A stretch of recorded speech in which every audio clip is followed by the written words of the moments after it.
Vandana Shiva, ecofeminist, scholar, physicist, philosopher, mother, food sovereignty advocate. I could go over and over.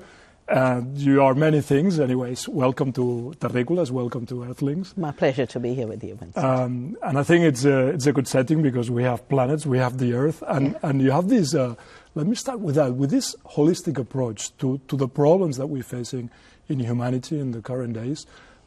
We always talk about Vandana Shiva regarding farmers' rights or water resources, GMO, but actually the whole thing is connected. Am I right? Absolutely. Everything is connected. That's the way the universe works. Mm-hmm. And we are connected to the earth, but 200 years ago, industrial civilizations emerged based on fossil fuels. But it also fossilized our imagination to imagine that everything was a machine, not living, everything was separate, not interconnected, that man was the master, that's why anthropocentrism, that men could, with the power of capital, dominate over the earth and women and other cultures. And the result of this has been a fragmentation and a separation at a very deep level on the way we think. So everything is in silos, every issue is divided. And not only do we not find the full causation of why something is happening, but even the corrections are divided. And because of this silo approach, we are divided too, you know. So I get fragmented into all the different labels, some pleasant, some unpleasant. It doesn't really matter to me because I am who I am. And my actions and my thinking are deeply interconnected. That too has been a division. With the emergence of reductionism, a whole category of people were discounted as knowers, even though science means to know, siere, to know. The farmers know, the grandmother knows, all beings have intelligence, and yet we were made to believe that a bunch of supermen whose knowledge will count. That's why Bacon wrote The New Atlantis. Boyle said the idea that the earth is living is an interruption in man's empire over the earth. And a series of changes were institutionalized, declaring the earth as dead, our cultures as third rate, an industrial culture which has given us climate change, which has given us disposability of people, which has given us false ideas of efficiency and productivity, which has given us a reduction of our capacity as humans to live on this earth. And that is what does need correction now, both with interconnectedness as well as responsibility for our actions. It's interesting that you mentioned false capacity of doing all those things, because I understand that you're not against evolution. And without industrialization, or at least the model that we have now, we wouldn't have been able to cure some illnesses, for example, some epidemic. We wouldn't have been able to live better in a way. I don't know if this is a fake sensation or it's a fact. I mean, we live more comfortable. You may agree. Well, I come from India, probably the oldest agricultural continuing civilization. There have been other agricultural civilizations. The Mayans went, the Fertile Crescent disappeared. But India has continued its farming. And what is called organic farming was picked up when the British sent Albert Howard in 1905 to improve Indian agriculture. When we are in our part of the world, we are always being improved. You know, our seeds are being improved, our cultures are being improved, our agriculture is being improved. And Albert arrived and he found that the soils were fertile, there were no pests in the field. He said, I've got to learn from the peasant and the pest how to do farming without pests, how to keep soils fertile. He wrote then a book called The Agricultural Testament. We have the most ancient science of healing and medicine, Ayurveda. Ayur means the science, life, and Veda is the science of life. Very sophisticated people who have chronic diseases now fly to India to get Ayurvedic treatment. So part of that forgetting of knowledges and other knowledges beyond the Cartesian, beyond the reductionist mechanism, was forgetting that people knew how to grow food, people knew how to heal themselves, and they were very sophisticated systems. A few years ago, I was invited by the first Ayurvedic college, which had to institutionalize because the British were banning Ayurveda, making it illegal. just like the corporations want to ban saving of seed. So it's not the case, frankly, that we are suddenly living better. When I first went for my PhD, I woke up to the West. I said, why is everyone alone? There was no community. Why is everyone getting into their cars in the weekend to drive off somewhere far away? Why is being home so unpleasant?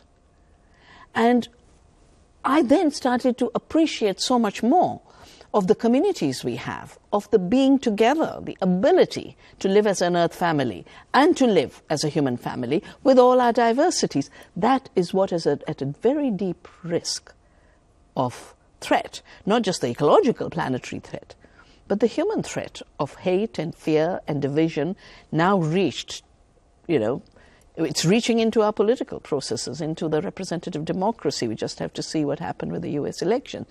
So no matter which way you look, ecological, the planetary, our health, 70% of the diseases today are coming from the bad food we are eating. 70% are related to our gut. But you may agree with me that life expectancy was much lower 100 years ago. No, but it depends where you count and who you count. I know communities where the average lifespan is 100 years, up in the high Himalaya, in Kashmir Valley, beyond Kashmir. And yes, you can live longer with a lot of sickness. Are you living well? That's why the small kingdom of Bhutan, which is now a democracy, said a few years ago, we're not going to measure GDP, which makes people depressed. Every third American is on Prozac. But quality of life. Mm-hmm. Quality of life, and I think this rule of the quantity, of how long you've lived rather than the awareness of quality, whether it's on the food, where you produce more commodities, but they're not food. You're producing lots of GM corn and soya. It's going for biofuel and animal feed. I think it is time to turn to quality again, because it's quality that embodies the relationships. It's quality that nourishes the earth, nourishes our being, and creates well-being. So, there's a whole kingdom of Bhutan, and I help them with the transition to organic. They've said we won't measure GDP, we'll measure GNH, gross national happiness and well-being. And this is starting to move everywhere. But the world, of course, doesn't work like that, at least at this moment. And since you mentioned food and the distance between one thing and the other, you're actually saying that industrial farming has created a huge gap between food consumers and food producers. What's really going on? I mean, I understand that you focus on the difference between quality and quantity precisely. Yeah. So industrial farming is based on chemical inputs. Most of the chemicals came from war. And after the wars were over, instead of folding up the plants that were designed to gas people in concentration camps or manufacture poison gas or make explosives, all of them were retooled as inputs to agriculture. And an entire science was created of industrial farming, chemical agriculture. This meant that across the world, these chemicals were pushed. When you have an external input in any society, an external input means uniformity. In farms, it means monocultures. The movement I started in India is called Navdanya, which means 9 crops. Mm-hmm. I learned it from a tribal. Mm-hmm.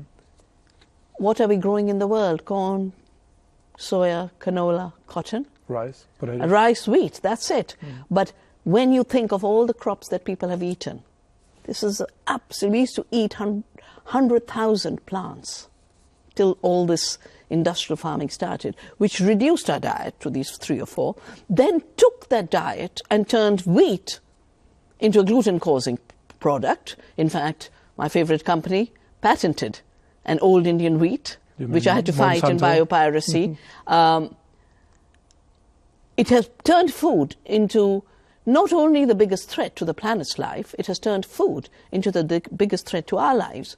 Food is supposed to nourish us. Food is supposed to be the basis of health. All systems have said food is medicine. Good food is medicine. Bad food is disease. How has the separation between producers and consumers come? When I grow real food, I first grow food to feed the earth, because that's the law of return. I grow food for my family. Today, half of the hungry of the world are farmers. Food for thought. Food for thought. That's what you mentioned yeah. in some interviews. Yeah. But what happens is when you grow commodities, and then you get global chains, linking the producer and the consumer with all the information getting erased. How was the food produced? Where was it grown? At what cost was it grown? So you have on the shelves cheap food, artificially cheap food, produced at very high cost. So high that it takes $400 billion of subsidies to keep the system globally. And in Europe, it takes half the public money, which should be running television stations like this. Education, schools, health is going to subsidize poisons, which is an inefficient system because it uses 10 units of input of energy to produce 1 unit as food. 9 units are entropy, which is what's causing all the damage.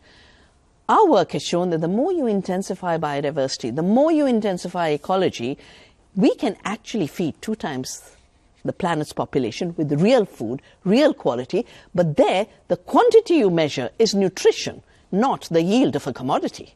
But come on, not everything with industrialization must be wrong. And I'm not saying everything with industrialization is wrong, but, you know, I've followed Gandhi throughout my life. My mother was a Gandhian, my father was a Gandhian. And what Gandhi taught us was to ask relevant questions to defend the ultimate freedom of humanity. And the first question is, do we need it?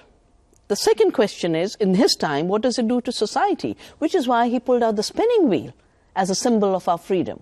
Which is why I started to save seeds to defend the seed of the freedom of biodiversity as well as the freedom of the farmers. And increasingly I'm realizing the freedom of the eaters to get real food. Because when women have bred the seed, and women were the seed breeders till industrialization started to change seed, women bred for nutrition.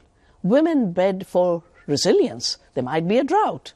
Mm-hmm. And women bred, most importantly, for taste and quality because we're going to eat the food. Now, what is food bred for?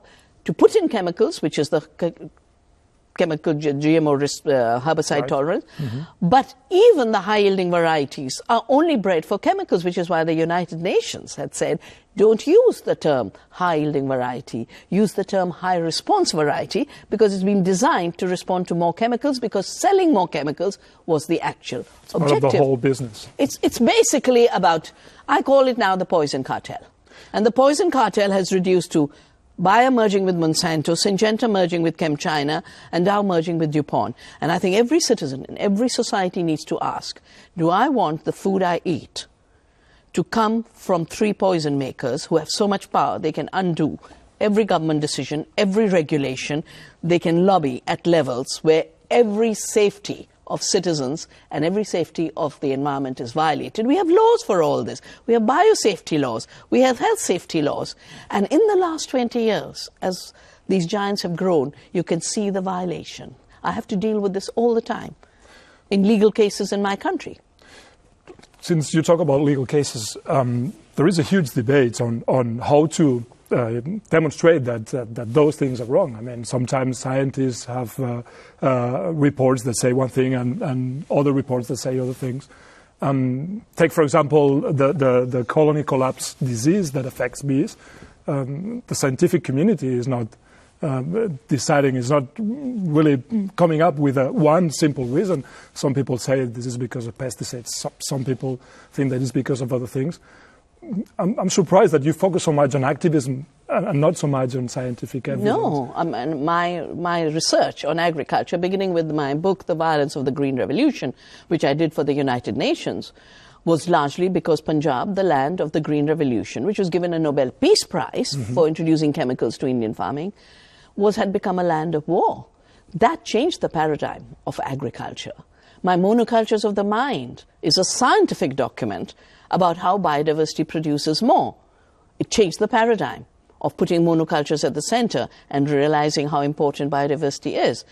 All my work in the United Nations for the Convention on Biological Diversity and as an expert to frame the UN Biosafety Framework are all works of science.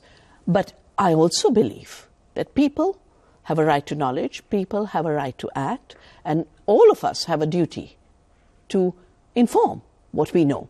You talked about how scientists are divided. First of all, the science related to chemicals is by and large concentrated among those who sponsor so much of that research. And that's been established in the pharmaceutical industry. It's been established now with the Monsanto papers and the fact that 1,000 people in the United States are suing Monsanto for glyphosate and Roundup causing cancer, something that the World Health Organization had said, and of course Monsanto attacked. But those Monsanto papers are revealing the manipulation of scientific journals, the manipulation of media. So I call that kind of science basically a public relations exercise. It is not about knowledge. And if you treat that as equal to the actual search by scientists who are showing that there's kidney failure, Sri Lanka has banned Roundup because of kidney failure. Their doctors did the study. Scientists in Europe were hounded. Arpad Putsai in the UK, Seralini in France. And yet everything they've done is being verified by other scientists now. The most important issue is when you have complex impacts on complex systems, every living system from the tiniest bacteria to your body to the environment are complex systems. When you introduce chemicals or GMOs, there isn't a one action, one impact causality, which is what the old Cartesian causality was. I hit this glass, the water will fall over. Quantum causality, systems causality, contextual causality is got to take the context, got to take the relationships, and got to realize there's potential, which is why most of public health issues are based on epidemiology and probabilities. So I do think, because we're talking of complex systems, the fact that one scientist says one thing and another says another just means we need more public research on looking at all the relationships. So big fights going on. Is it the glyphosate or is it the Roundup with the add-ons? Yes, every scientists have lots of ego. And every scientist thinks they are the ultimate. That's why it's so good to be humble. And it's so good to be holistic, because holism makes you humble, because you know there are things you don't know and others know better. But at the same time, if we know that those things are harmful, we need to take action. Take, for example, what happened in the European Union with glyphosate. We had appalling evidence that this was harmful, was causing cancer among population. We even had 1.3 million people signing a petition to abolish it. But still, they have the European Union has given a 5-year lease on that herbicide. What can we do? Well, the first thing is the industry was aiming at a 15-year renewal.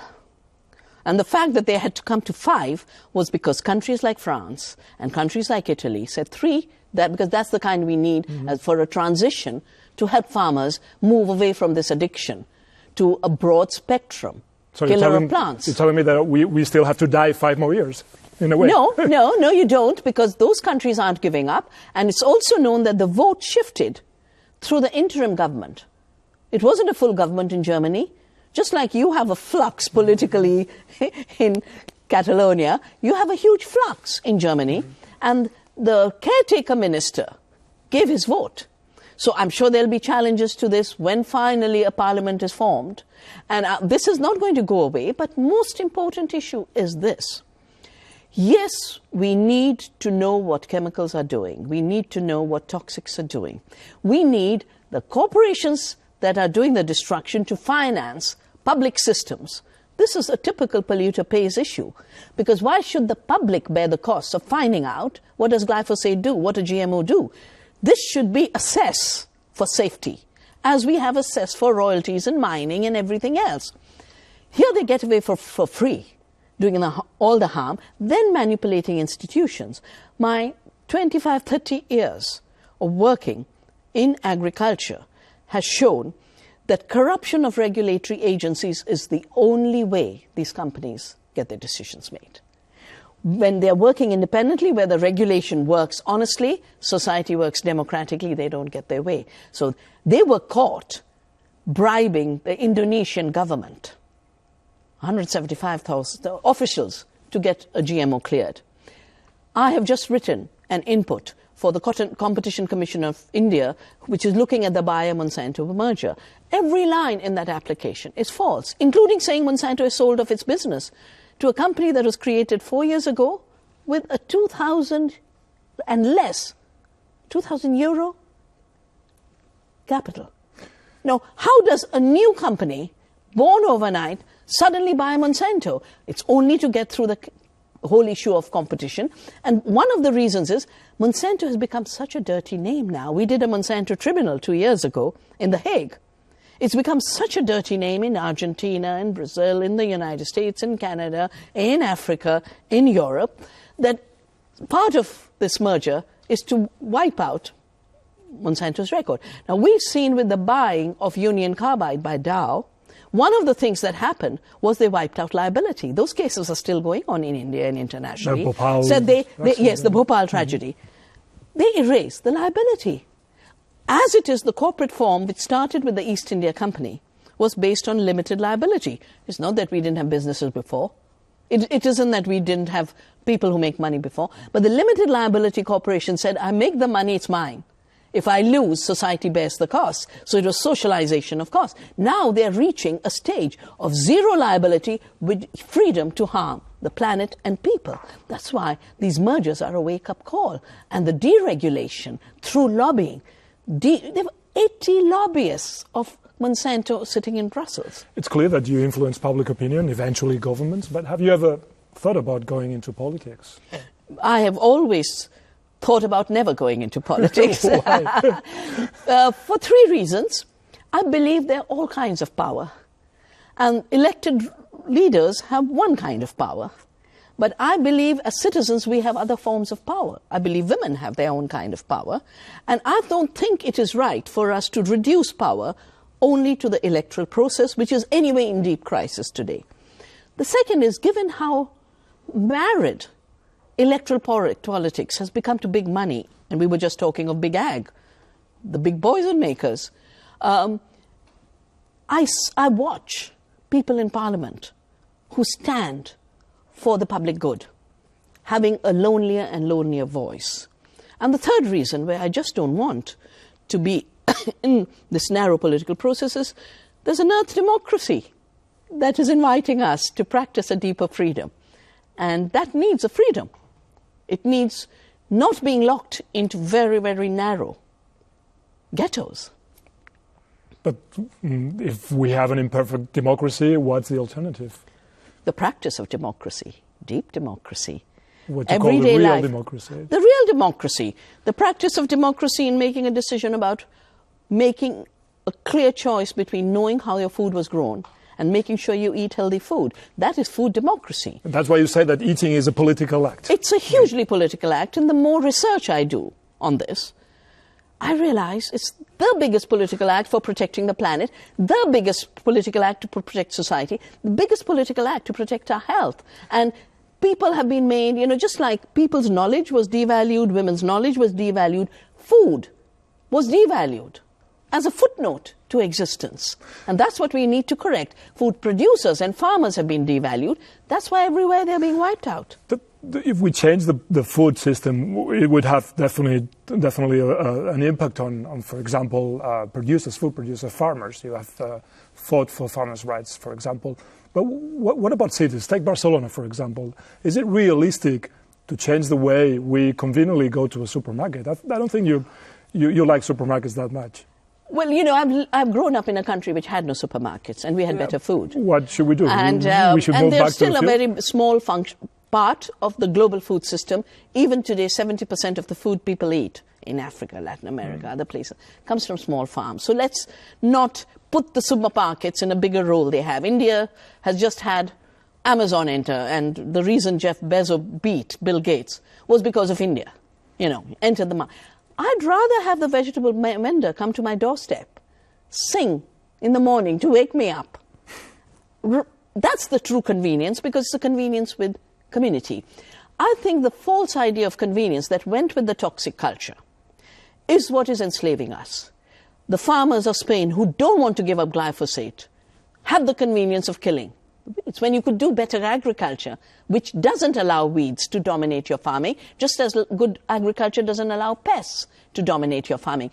Pests and weeds are a symptom of bad farming. City like Barcelona, you have such amazing climate. You have such amazing food. You should create an independent Catalan food shed where the farmers get a fair price. And all over this town, you have farmers' markets, you have young people.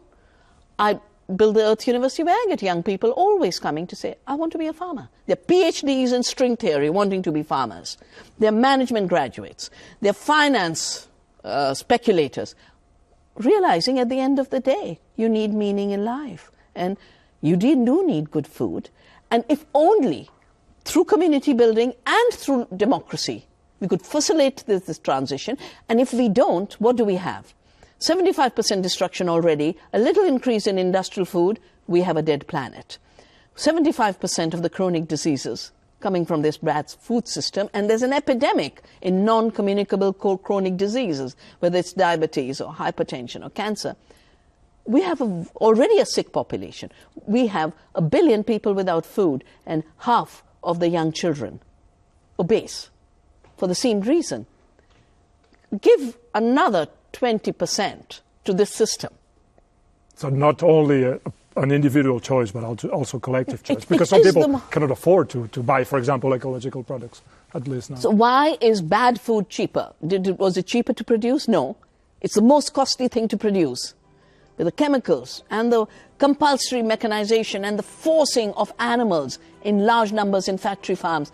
When the Eastern European countries joined EU, one of the things they were told is you can't have 2 cows. It's unsafe. You've got to have factory farms. Now, these pseudo-safety standards have created very high costs, which is why small farmers are in debt, which is why small farmers are foreclosing. So it's not cheap to produce. It's subsidized at every level. The $400 billion subsidy I mentioned, that's what makes it cheap. It's subsidized by allowing monopoly. If I am Walmart, I will make sure the farmer who grows whatever he grows for me gets 1% of what I sell whatever for. So of course you'll be everyday cheap because you're driving down the prices. At every level, this is not cheap for the planet and people. And we've done an assessment which the agriculture minister wrote the foreword for. What's the true cost of chemical farming in India? For the farmers' damage, we've lost 300,000 farmers to suicide because of debt. The destruction of soil, the destruction through poisoning, the destruction of water. 75% water is destroyed because of this agriculture. What we have is $1.3 trillion on the basis of government data of harm and assessment from UN data on the costs. 1.3 trillion more than our GDP. If you work it out on the global level, the so-called formal economy is nothing compared to the treatments people are spending on for the diseases related to the system. Just add in this year 2017, last year, the ecological havoc. Every cyclone was 40 billion, 50 billion. The games they are playing in the UN treaty is 10 billion. 10 billion for every year damages which are crossing 100 billion, and it's only going to increase because the damages are increasing. When you take the externalities into account, this is an unworkable system, and it is time to apply 2 fundamental principles that we evolved out of the Earth Summit. The polluter must pay. These externalities shouldn't be bought by society. And the second one? And the second is precaution. Vandana Shiva, I don't know if we're going to save the world, but what it's for sure is that we have to finish it here because we have no more time. We probably need another program to finish all the questions that I have left. But thank you very much for coming. Very welcome. And good luck with your And mission. I hope Catalonia will go down in history for the place where food sovereignty became practiced at a very, very deep level. And all the conflicts get resolved. Thank you very much.